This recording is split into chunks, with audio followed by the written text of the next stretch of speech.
Bonsoir à tous, madame, messieurs, merci de rester avec nous. Est-il possible d'arriver à la désachétisation de la ville-province de Kinshasa? Nous allons en savoir plus dans quelques instants avec deux invités que nous recevons sur ce plateau. Patrick Kassele, bonsoir. Bonsoir.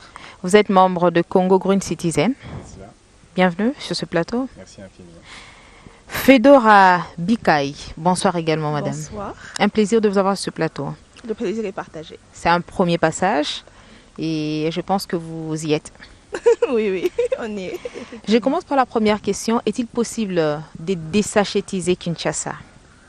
Patrick. Pour ma part, en tout cas, c'est pour la part aussi de tout Congo Green Citizen, c'est possible. Et pour la simple raison qu'aujourd'hui, si nous en sommes là, c'est essentiellement parce que on s'est un peu laissé aller dans une consommation irresponsable.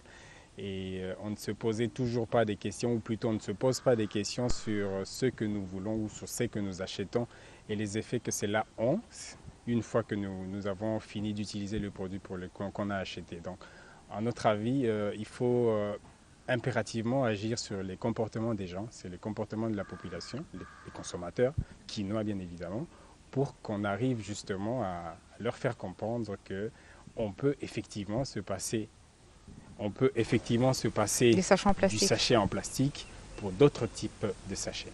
Je reviendrai à vous, Fedora. Est-ce que vous avez la même compréhension que Patrick? Oui, j'ai exactement la même. C'est possible de le faire, mais je souligne que ce ne sera pas facile.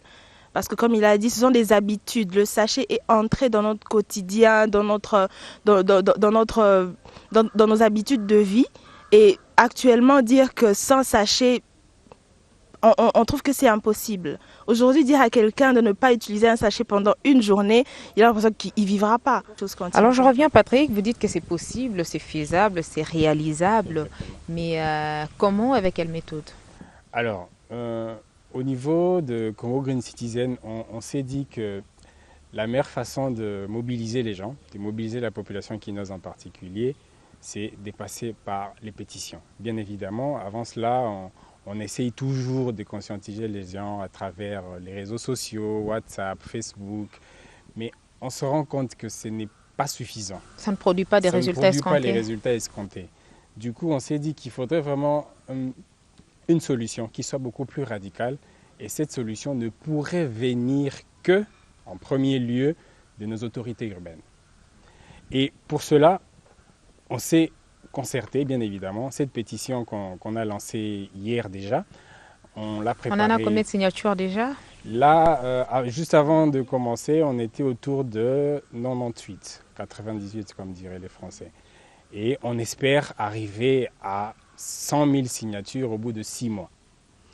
Alors, j'en reviens à la question.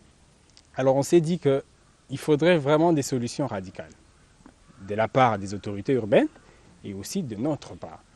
Et c'est là où la question est la plus difficile à aborder. Et quelles en sont ces solutions radicales selon vous? Pour moi, la première solution radicale qui devrait venir de nos autorités urbaines, c'est l'interdiction formelle du sachet, du sac plastique. Et en lieu et place, quoi utiliser? En lieu et place, utiliser ou plutôt promouvoir les sacs biodégradables ou réutilisables. De toutes les façons, les deux sont possibles à avoir ou à produire même ici à Kinshasa. Ça, j'en suis sûr, même si ça ne se fait pas encore. Alors, je reviendrai à toi, Fedora. Je pense que vous avez presque la même compréhension, mais vous ne trouvez pas que c'est un processus? Parce que arrêter tout de suite avec les sachets en plastique, ça va également poser un problème. Il fallait d'abord commencer par songer à une production, par exemple, des sachets biodégradables. Vous ne trouvez pas? Certes, mais pour qu'on arrive à une production de ça, il faudrait aller étape par étape. Avoir d'abord l'accord des autorités, comme Patrick l'a dit, les voir. Parce que si nous, on commence, c'est une entreprise, s'il faut commencer un business de production de ces sachets, on ira toujours voir les mêmes autorités et eux, ils vont peser sur le marché. Voilà, ceux qui produisent le sachet sont plus lucratifs que vous, on vous enterre. Donc, il faut d'abord commencer par éradiquer le problème avant de... Mais il y a un vide qui va se créer, vous ne trouvez pas? Ça sera, vu que ça sera progressif, donc pendant qu'on est en train de détruire le problème sachet, en même temps on érige la solution sachet simultané. Oui. Donc, parce que je me dis qu'au fur et à mesure que cette pétition est en train de prendre de l'ampleur, il y aura certainement des entrepreneurs, des bailleurs de fonds qui vont se lever pour dire, voilà, nous, on veut soutenir une solution, un projet qui va dans le sens d'aider votre pétition. En tout cas, c'est ce qu'on espère. C'est ce qu'on souhaite vivement. Et vous y arriverez? Certainement. Ben, bien sûr, hein, c'est notre souhait, on met tous les moyens en œuvre pour y arriver. C'est effectivement ce que nous espérons voir à l'horizon 2018. Comme ma collègue l'a dit tout à l'heure, c'est un processus qui a enclenché. Et ça va peut-être prendre, ça ne prendra pas 1 mois ou 2, ça sera plus long, peut-être 1 année, voire 2, pour atteindre nos objectifs. Est-ce que vous serez compris également par les entreprises qui nous fabriquent ces sachets en plastique? Je crois que oui. Et l'argument qu'on brandit... Ne fallait-il pas commencer d'abord par les sensibiliser et leur faire comprendre le bien fondé de votre démarche pour qu'ils soient aussi adhérents, non? En fait, notre pétition, c'est aussi une forme de sensibilisation au fond. Si vous lisez le texte de pétition, on jette une sorte de pont vers les entreprises en essayant de leur faire comprendre que les sachets que nous utilisons est en train de nuire à leurs consommateurs, puisque eux comme nous, on vit dans un même milieu. On est tous à Kinshasa. On voit tout ce que ces sachets produisent comme méfaits, comme dégradation dans notre environnement. Ces chefs d'entreprise sont-ils ignorants ou ils font fi au fait de l'environnement? Je ne pense pas qu'ils soient ignorants. Je ne peux pas dire ça. Ils profitent de la faiblesse de l'application de certaines lois dans les secteurs ou... Je n'irai pas jusqu'à dire ça. Je veux par contre dire qu'ils n'arrivent pas encore à appréhender le problème qui est en face de nous, qui est autour de nous, c'est-à-dire cette invasion du plastique, du sac plastique. Et ce que nous proposons dans notre pétition, c'est pour eux, ça peut être pour eux, en tout cas s'ils l'abordent comme il le faut, une opportunité d'investir aussi dans les sacs biodégradables. Non, jusqu'ici pas encore et personne ne s'est prononcé, Fedora. Non, jusque-là, rien. On a lancé la pétition hier à peine. Comme Patrick l'a dit, on est à 98 signatures. On observe.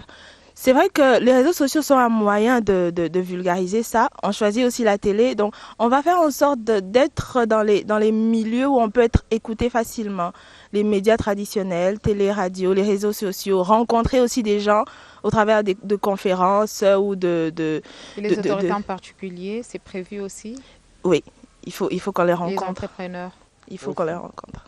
Il faut impérativement, parce que tout le monde est concerné. Il n'y a pas quelqu'un qui est mis à côté, tout le monde est dedans, on est dans ce même bateau-là. Et si aujourd'hui Kinshasa se retrouve soit inondé, soit avec moins d'arbres que la normale, ça va concerner tout le monde. Donc il n'y a personne qu'on écarte, il n'y a personne qui doit se sentir non concerné par ce problème. Alors vous conviendrez donc avec moi que l'utilisation abusive et irresponsable, je dirais même de ce sachet en plastique, s'explique par l'absence des emballages non biodégradables? Je dirais oui, mais j'aimerais un tout petit peu nuancer. Il y a effectivement cette part-là, cette absence, ce vide-là. Il n'y a pas de sacs biodégradables sur le marché qu'on pourrait proposer aux consommateurs.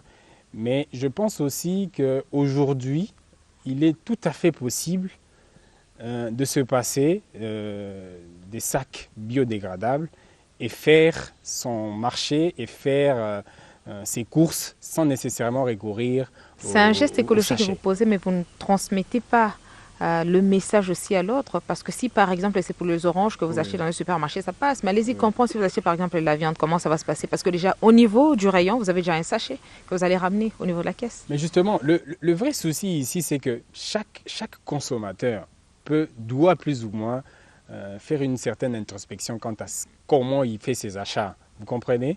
Donc, moi, à mon niveau, ma solution à moi, c'est ce sac-là, ces sacs réutilisables.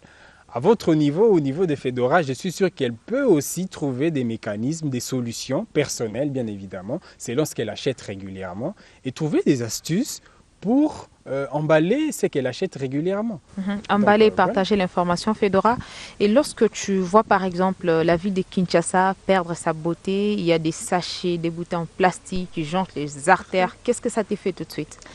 Du coup, ça me scandalise et ça me répugne. Je fais sur ma page Facebook, si vous allez, il n'y a que ça en fait. Quand je circule à travers la ville et que je vois ces saletés, je les prends en photo systématiquement.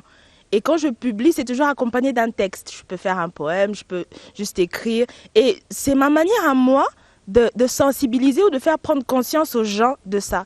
C'est vrai que d'un côté, les gens disent que c'est assez pessimiste de ne prendre que la saleté de Kinshasa, mais c'est quand même un peu se voiler la face que de prendre des photos seulement voilà, sur le boulevard. Moi, vous dites que là où ça ne va pas, qu'on essaie encore de dénoncer exactement, pour que le gouvernement y accorde encore un peu plus d'attention. Oui, et pas que le gouvernement, parce que l'approche que moi j'ai prise, c'est que oui, le gouvernement a sa part, mais nous aussi. Beaucoup d'entre nous avons le réflexe, voilà, je prends ma petite bouteille, mon petit sucré en bouteille en plastique et je jette. Quand vous terminez, c'est tout de suite. Systématiquement, voilà. C'est un réflexe, on ne pose pas la question, on ne réfléchit pas, on jette. Et c'est aussi qui viennent ramasser. C'est ça. C'est aussi sur ça aussi que je veux jouer pour dire, dans cette saleté que vous voyez là, vous contribuez, nous et moi et vous, on contribue à ça. Donc si à une petite échelle, on peut se dire, voilà, j'ai acheté mes beignets, j'ai acheté mon sucré, je termine, je mets dans mon sac pour jeter à la maison. Ou si je trouve une poubelle publique, je peux jeter là, au lieu de jeter dans un caniveau ou sur la route. Parce que non seulement ça peut... Les poubelles publiques, il y en a, mais il y a encore un autre problème, c'est l'évacuation, c'est des immondices qui posent ce problème. C'est de ce côté-là qu'intervient l'État. C'est pour dire qu'en fait, que nous, et la population et l'État, chacun a sa part en fait. Chacun a sa part. Il n'y a pas un qui est plus concerné que l'autre. On est sur le même pied. Le problème nous concerne tous de la même façon. Chacun doit agir. Ouais. Chacun doit agir. Patrick, tu l'as dit. Combien de temps faudra-t-il pour que Kinshasa se débarrasse des sachets en plastique? Ce qui est vrai, ça va prendre beaucoup de temps. Combien, je ne sais pas. Je ne sais pas l'évaluer du coup comme ça. Mais ça prendra beaucoup de temps. Puisqu'on vit on est dans cette situation depuis plusieurs années, peut-être même plus de 10 ans, je dois dire. Peut-être même un peu plus, hein, qui sait. Oui, exactement. Du coup, ça va prendre beaucoup de temps. Ça, c'est une certitude. Mais on se dit, si on croise les bras et on ne fait rien, on va continuer à s'enliser dans ce problème, on va continuer à se plaindre et jamais personne ne proposera une solution adéquate à ce problème. Donc, moi, très souvent, j'ai plaisir à circuler, à me déplacer en transport en commun. Et chaque fois, j'entends les gens se plaindre au sujet de la ville. En tout cas, depuis ces 2 dernières années, tout le monde se plaint. Il y a des sachets, il y a les décharges qu'on n'évacue pas à temps, Mais à un etc., certain moment, ça marchait quand même bien avec le projet paru de l'Union européenne. C'est quand ce projet aussi est arrivé à son terme que ça a encore continué à poser problème. Il y avait des immondices, mais on parvenait quand même à les évacuer. Aujourd'hui, le plus grand problème, c'est parce que l'évacuation continue aujourd'hui encore à poser problème. Donc. Oui, justement, c'est pour cela qu'il faudrait que les solutions soient envisagées de 2 bords, c'est-à-dire au niveau des autorités locales, autorités urbaines, et au niveau de la population, les consommateurs. Nous sommes les acteurs ultimes de la consommation, c'est-à-dire la population. C'est nous qui consommons. Et donc, on doit arriver maintenant à se poser la question sur la façon dont on consomme, sur la façon dont on utilise nos déchets et faire en sorte d'éviter le plus possible l'utilisation des sacs plastiques, par exemple. Donc, à mon avis, pour ce qui est du projet de l'Union européenne, je crois, en fait, ils ont abordé la question, ou plutôt le problème en partie, à mon avis. Donc, d'évacuer les décharges qui ont été les décharges publiques pour aller les enfouir ou les entreposer à un coin X du pays, c'est juste déplacer le problème. Mais ce n'est pas ça la solution. Ça n'a pas résolu le problème. Non, pas du tout. D'accord, on va laisser la place à l'éco-découverte. On se retrouve juste après. Éco-découverte.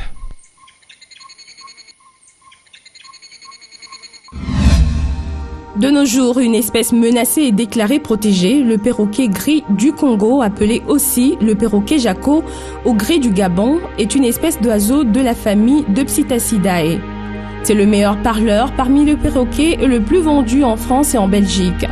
Ce perroquet gris habite une grande partie de l'Afrique occidentale. En RDC, on le retrouve au parc de la Lomami au centre du pays. Pesant environ 500 grammes, frugivore et granivore, il mesure 35 à 42 cm. La femelle pond de 3 à 4 œufs dont l'éclosion a lieu après 30 jours. Il a une durée de vie pouvant aller jusqu'à 80 ans, même si la plupart des individus ne dépassent pas les 30 ans. Un oiseau grégaire, mais lorsqu'il atteint la maturité sexuelle, le gris du Congo se choisit une partenaire et s'unit pour la vie. C'est un animal fidèle. Le nombre de coris du Congo régresse sensiblement de suite d'une négoce. Ainsi, son commerce est désormais devenu réglementé.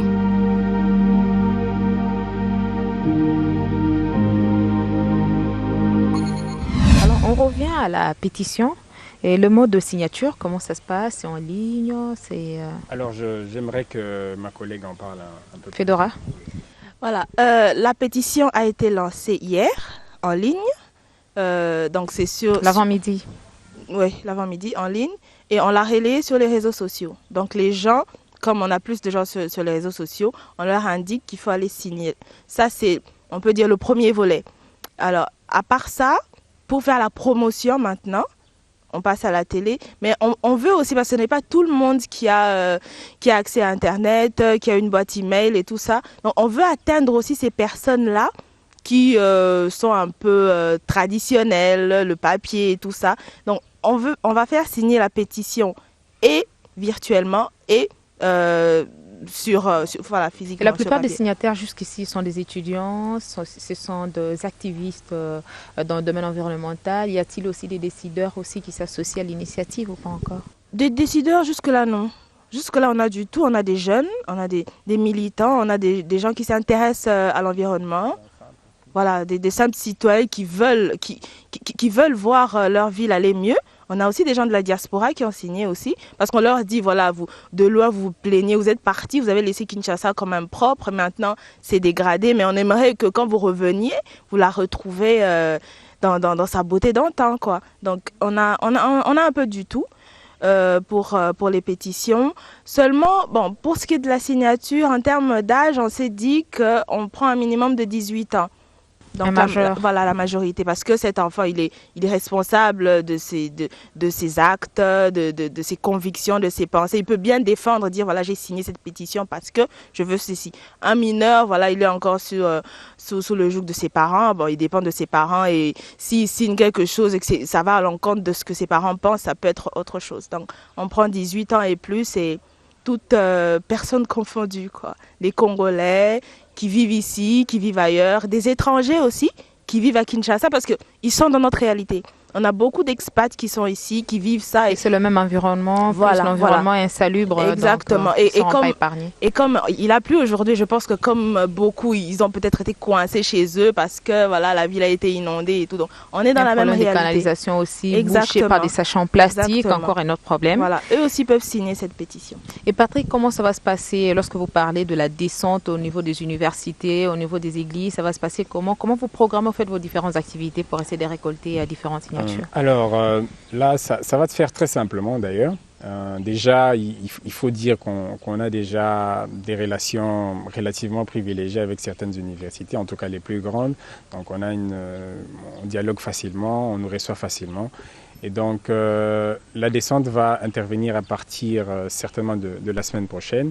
Il s'agira premièrement d'aller voir les autorités universitaires. On ne peut pas agir directement, on ne peut pas aller directement vers leurs étudiants sans passer nécessairement par eux. Donc on va aller vers eux, leur expliquer ce que nous cherchons à faire, notre objectif. Et concrètement, il s'agira de discuter, en tout cas dans la pratique, il s'agira de discuter avec les présidents du comité des étudiants. Ce sera à eux de nous orienter, de nous donner les meilleures solutions pour atteindre les étudiants et obtenir leur signature. Et on espère que cela se fera facilement. C'est-à-dire chaque promotion d'une université aura une sorte de carnet ou un cahier dans lequel, une fois qu'ils décident de signer, de participer à cette pétition, il notera ses noms, post-noms et puis la signature tout simplement et ça sera entériné. Et dans les églises, ça sera la même démarche. Pour ce qui est des églises, ça sera pratiquement la même démarche. Pour ce qui est des catholiques par exemple, on va aller voir le curé d'une église X ou Y, on discute avec lui, paroisse, excusez-moi, et on va probablement demander la parole au cours d'une célébration. Pendant 5 minutes ou 10 minutes, on parle aux croyants, on leur explique ce que nous voulons faire, etc. Et ce sera la même démarche dans les autres pour ce qui est des autres religions, je veux dire. Donc on ne va pas vraiment se compliquer la vie, c'est faire les choses simplement, mais avec un impact réel, quoi. Et une fois que vous arrivez à gagner Paris, ça sera quoi la prochaine étape? C'est une question que je pose d'abord à Fedora et après Patrick va compléter. Voilà, la prochaine étape sera d'aller voir les autorités. Donc, on a ciblé comme autorité l'hôtel de ville, les ministères de l'environnement, provincial et national, et l'Assemblée nationale. Donc, on voit ça, on vise l'Assemblée nationale parce que c'est à ce niveau-là que se votent les lois. S'il faut dire, voilà, on vote une loi où on arrête la fabrication du sachet, ça doit être voté à ce niveau-là. Donc, on ira voir ces trois entités premièrement. Si après, il y en a d'autres qui viennent vers nous, peut-être le ministère de l'Industrie et tout, ça c'est autre chose. Mais on a ciblé jusque-là les trois. Patrick? Ok. Une étape importante aussi, mais qui, à mon avis, pourrait déjà se faire au cours de la pétition, ce sera beaucoup plus aussi d'essayer d'approcher, dans la mesure du possible bien évidemment, les entrepreneurs qui sont investis dans le secteur de la production des sacs plastiques, histoire de leur faire comprendre que le sac plastique, bien évidemment, nous rend service, nous, les consommateurs, les Quinois, mais seulement il y a des conséquences qui, a priori, sont irréversibles si on ne fait rien. Alors, il s'agira de leur proposer d'essayer d'investir dans dans la production des sacs biodégradables, etc. Ça, c'est aussi une démarche qu'on estime essentielle à mettre en œuvre. Et aussi, c'est inviter tout entrepreneur, tout jeune, tout citoyen qui voudrait proposer une solution pratique aux Congolais, aux consommateurs congolais, pour ce qui est des sacs, de l'utilisation... L'éco-créativité, en quelque sorte. Exactement, de l'éco-créativité. Donc, on encourage ça. On est prêt à les orienter s'il le faut, en conseil, etc. Puisque au sein de notre structure, on conseille certains entrepreneurs à s'orienter vers des projets qui soient à la fois sociaux et environnementaux et durables. Donc du coup, c'est aussi une démarche que nous estimons importante, capitale, pour que nous arrivions à la solution ultime, c'est-à-dire la désachétisation de la ville de Kinshasa. Pas facile à y arriver. Alors on va prendre cet extrait, on se retrouve juste après. Éco-créativité.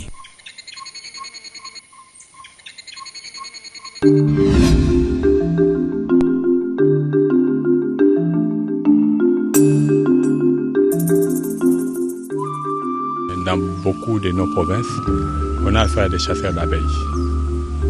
Notre souci, on voulait quitter cette étape-là. Au lieu d'avoir des chasseurs d'abeilles, on veut avoir des éleveurs d'abeilles. Parce qu'un chasseur d'abeilles tue les abeilles. Un éleveur d'abeilles, il protège et il les multiplie. Et nous savons le rôle de l'abeille dans notre environnement. S'il y a pollinisation, parmi les insectes qui arrivent à faire un grand travail, ce sont les abeilles.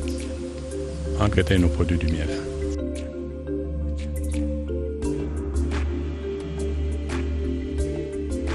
Ça, c'est du kambala, c'est du bon bois. Au lieu de le faire avec les bois de coffrage, pour dire qu'on cherche à faire quelque chose où on sait ça peut tenir pendant plus de 10 ans. On a juste la caisse qui a 80 cm de long,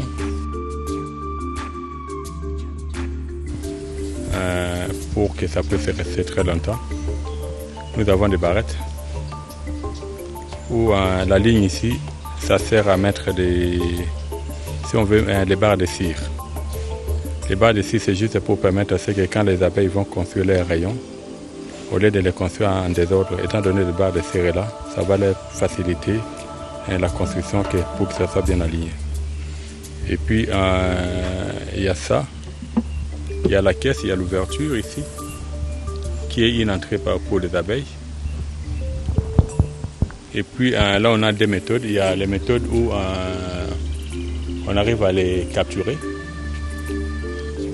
Et puis l'autre méthode, c'est on met les charmes d'abeilles. Les charmes d'abeilles, on fait comment? Tu as ta ruche, tu vas appliquer de la cire Si on n'a pas la cire, tu peux prendre de la citronnelle. Tu le fais chauffer et puis tu fais appliquer à l'intérieur.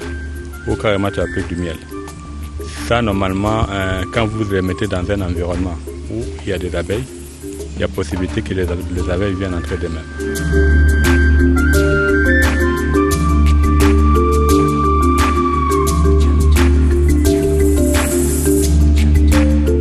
Patrick, Fedora, sous d'autres cieux, les déchets constituent également une source de revenus. Est-ce possible aussi d'en arriver? Je crois que oui.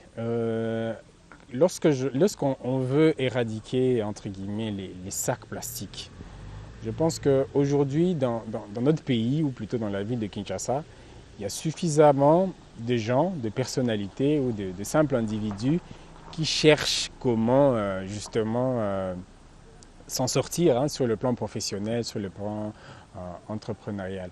Et je pense que les déchets aujourd'hui, c'est indéniable, les déchets, peu importe la nature, sont une source de revenus si bien gérée.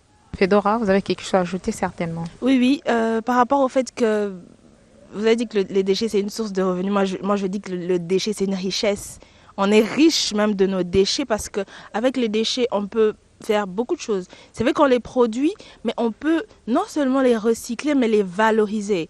Et comme Patrick a dit par rapport à la conférence qu'on a organisée, il y avait un monsieur qui œuvrait dans la valorisation des bouteilles en plastique. Il en faisait des tables, des lampes. Donc c'est une façon de dire, voilà, les déchets, on peut les rendre moins nuisibles, moins encombrants et utilitaires.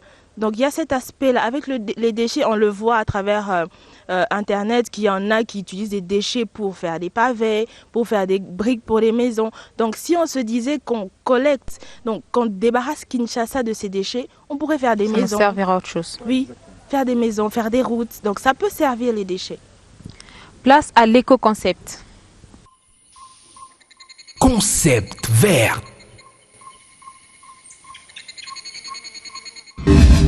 Écosystème non masculin, par définition, c'est un ensemble dynamique formé des organismes vivants et de l'environnement non vivant dans lesquels ils évoluent, leur interaction constituant l'unité fonctionnelle des bases de l'écologie. Les dimensions de l'écosystème sont très variables. Il peut s'agir d'un océan entier comme de la souche d'un arbre. L'ensemble des organismes vivants d'un écosystème, plantes, animaux et micro-organismes, s'appelle biocénose, alors que l'environnement non vivant est appelé biotope.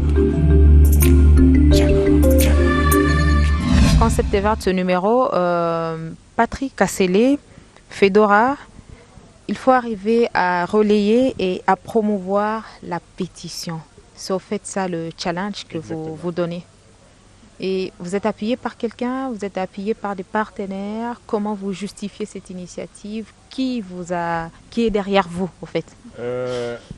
Personne n'est derrière nous déjà. C'est une initiative citoyenne ou éco-citoyenne si vous voulez. Mais jusque-là, il n'y a personne derrière nous. Mais seulement, il y a une autre structure associative qui nous appuie, puisqu'elle est aussi spécialisée en tout ce qui est gestion rationnelle des déchets. C'est la structure Talamosika, c'est une association de jeunes Congolaises, c'est une association de femmes qui évolue à la fois en France et à Kinshasa, en République démocratique du Congo. Donc, à l'heure actuelle, il y a 2 structures qui portent cette pétition, mais nous voulons aussi lancer un appel à d'autres structures associatives ou même des entrepreneurs, des éco-entrepreneurs qui sont d'accord avec cette pétition de nous rejoindre. On va faire passer les coordonnées et on peut porter tous ensemble cette initiative et arriver à nos fins. Alors Fedora, comment vous avoir, comment vous contacter, comment ça se passe? Bon, nous avons un site internet www.congogreenscitizen.org. Également une page Facebook, Congo Green, voilà, qui porte le même nom, Congo Green Citizen. Et il y a nos numéros, celui de Patrick et le mien. Je peux donner exactement, mon numéro, allez-y. Alors, on est joignable sur le 081 03 45 306. J'espère que j'ai bien parlé. 081 03 45 306. Et Patrick, c'est... C'est le 099 0515 775. 099 0515 775.